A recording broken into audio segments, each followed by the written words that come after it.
Shalom sahabat Kristus, jumpa kembali dengan saya Yoyo Joseph dalam program Walk with Christ. Tema kita pada pagi hari ini adalah sungut-sungut mendatangkan kehancuran. Sungut-sungut mendatangkan kehancuran. Ini bersambung dengan tema yang lalu juga mengenai sungut-sungut bangsa Israel. Saudaraku, peristiwa ini bisa kita baca di dalam Bilangan 14, di mana pada waktu itu Tuhan mengutus 12 pengintai untuk mereka mengintai terlebih dahulu tanah Kanaan yang dijanjikan oleh Tuhan, yang subur, penuh dengan susu dan madu. Sekalipun di sana ada orang-orang raksasa yang besar-besar, yang secara ukuran, secara fisik mereka jauh lebih kuat dan lebih besar dari bangsa Israel, tetapi janji Tuhan itu tidak pernah salah. Sebesar apapun musuh mereka, kalau Tuhan berjanji, mereka tetap, bangsa Israel akan tetap dapat menang untuk menumpas habis musuh-musuhnya. Nah saudara, tetapi apa yang terjadi ketika 12 pengintai berhasil masuk mengintai tanah Kanaan? Mereka membawa hasil anggur, ya, contohnya adalah buah anggur, satu tandan yang sampai dipikul oleh 2 orang. Itu adalah satu bukti bahwa tanah itu sangat subur. Namun ketika mereka sampai kembali di negerinya, mereka berbicara ya, kepada saudara-saudaranya, kepada seluruh bangsa Israel pada waktu itu, maka mereka menangis, meratap, mereka ketakutan. Dan mereka menyebarkan ya, dosa pada lidah mereka, yaitu kabar buruk, dikatakan kabar busuk, yaitu bahwa mereka akan dikalahkan oleh suku Kanaan. Mereka akan dihabiskan. Suku Kanaan itu besar, bangsa Kanaan itu besar, dan mereka hanya seperti belalang saja. Mereka mengecilkan diri sendiri dan mereka tidak bangga terhadap Tuhan yang menyertai mereka. Hanya ada 2 orang saja yang memiliki iman, ya, yang ikut kepada 12 pengintai itu, yaitu ya, Kaleb bin Yefune, ya, dan kemudian yang satu lagi ada Yosua. Nah saudara, kita bisa melihat bagaimana mereka berjalan bersama dengan Tuhan. Ya, pada malam hari dengan tiang api, pada siang hari dengan tiang awan. Mereka berjalan, mereka menyaksikan mujizat demi mujizat. Tetapi ketika mereka berjalan bersama dengan Allah mereka, mereka tidak menjaga mulut mereka. Dan mereka berdosa kepada Tuhan oleh karena ucapan, kata-kata mereka. Mereka ngomel kepada Tuhan. Mereka bersungut-sungut kepada Tuhan. Bilangan 14 ayat 27 sampai dengan 28 kita baca. Bilangan 14 ayat 27 sampai dengan 28. Berapa lama lagi umat yang jahat ini akan bersungut-sungut kepadaku? Segala sesuatu yang disungut-sungutkan orang Israel kepadaku telah kudengar. Kalau kita walk with Christ, berjalan bersama dengan Kristus, apa yang kita ucapkan, apa yang kita perkatakan, apa yang kita omelkan kepada Tuhan, itu Tuhan dengar. Dan saudaraku, seringkali kita tidak sadar bahwa omelan kita, kata-kata kita itu menyakitkan Tuhan. Kita anggap itu, kita layak ngomel, kita layak ngamuk, saudaraku. Dan itu kita anggap biasa saja. Katanya dibela Tuhan, mana buktinya? Mana buktinya? Katanya disertai Tuhan, mana buktinya? Kenapa kok sampai seperti ini? Segala sesuatu kita selalu ngomong, mana buktinya? Mana penyertaannya? Mana pembelaannya?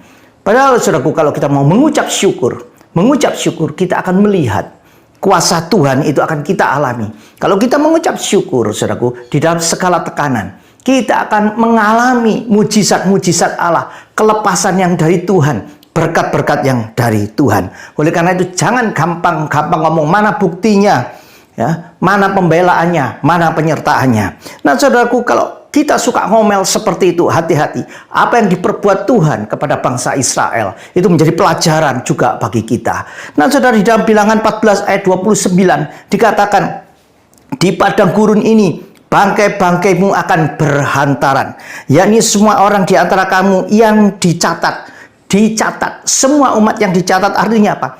Diperhitungkan Tuhan secara spesial, ya, dicatat, diperhitungkan Tuhan secara spesial. Semua tanpa kecuali, kata Tuhan, yang berumur 20 tahun ke atas, karena kamu telah bersungut-sungut kepadaku. Dikatakan apa? bangkai-bangkaimu akan berhantaran. Nah, saudaraku, kalau kita bersungut-sungut kepada Tuhan dan menyakiti hati Tuhan, saudaraku, kita seperti bangkai-bangkai di padang gurun, tidak bisa bangkit kembali. Pencobaan yang kita alami itu, saudaraku, kita bangkit sebentar lalu kita jatuh lagi, bangkit sebentar jatuh lagi, dan kita tidak bangkit-bangkit. Itu seperti bangkai, saudaraku, di padang gurun, di pencobaan yang kita alami, saudaraku. Usaha bangkrut dan kita tidak mengalami pemulihan kembali. Oleh karena apa? Kata Tuhan, seperti bangkai. Ucapan-ucapan kita sendiri ini yang membuat kita itu seperti belalang kecil. Ucapan kita itu sendiri yang membuat kita itu menjadi bangkai, saudaraku. Prestasi naik lalu jatuh oleh karena ucapan-ucapan kita tidak bisa bangkit kembali. Demikian juga keluarga bermasalah, saudaraku. Tidak bisa ada pemulihan kembali, akan berujung pada perceraian. Oleh karena apa? Ucapan, perkataan-perkataan kita yang menyakiti hati Tuhan, bersungut-sungut, ya, terhimpit masalah, tidak bisa lepas, tidak bisa keluar dari himpitan masalah itu. Kenapa? Ucapan, perkataan kita yang berdosa kepada Tuhan. Oleh karena itu kita perlu cabut kata-kata omelan kita kepada Tuhan. Kita perlu bertobat. Nah, saudara, yang kedua, di dalam Bilangan 14 ayat 34, bangsa Israel ini mengalami delay janji Tuhan. Ya, dikatakan sesuai dengan jumlah hari yang kamu mengintai negeri itu, yakni 40 hari. Satu hari dihitung 1 tahun. Jadi 40 tahun lamanya kamu harus menanggung akibat kesalahanmu, supaya kamu tahu rasanya jika aku berbalik kepadamu.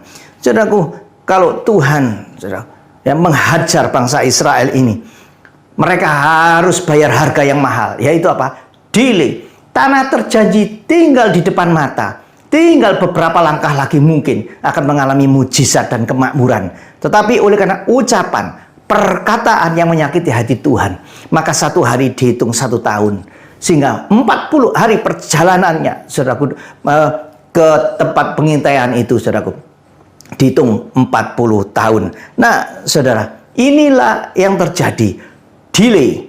Oleh karena itu, mungkin saat ini kita sudah hampir masuk ke dalam janji Tuhan. Oleh karena pernyataan-pernyataan yang Tuhan berikan kepada kita, tapi oleh karena omelan kita, sungut-sungut kita, ucapan kita, maka delay. Tinggal pegang saja janji itu, delay, saudaraku, sampai beberapa waktu. Oleh karena itu, hati-hati dengan ucapan perkataan kita, saudaraku, untuk lepas daripada jerat kata-kata itu. Satu hal kita perlu yang terutama, minta ampun kepada Tuhan. Sucikan, kuduskan hati, pikiran yang terus memberontak kepada Tuhan. Minta hati yang rela untuk ketika Tuhan, ya, mengizinkan kita menjalani proses padang gurun, kita punya hati yang rela. Karena Tuhan punya maksud, biarlah tujuan Tuhan yang terjadi di dalam hidup kita. Kemudian hitung berkat-berkatnya. Sekalipun di padang gurun ada berkatnya, hitung berkat-berkatnya dan ucapkan syukur, ucapkan syukur, ucapkan syukur. Maka mata kita akan berganti menjadi mata Tuhan, melihat jauh ke depan, bukan pada persoalan, tetapi pada janjinya yang ya dan amin. Selamat berjalan bersama dengan Tuhan sepanjang hari ini. Walk with Christ, WWC.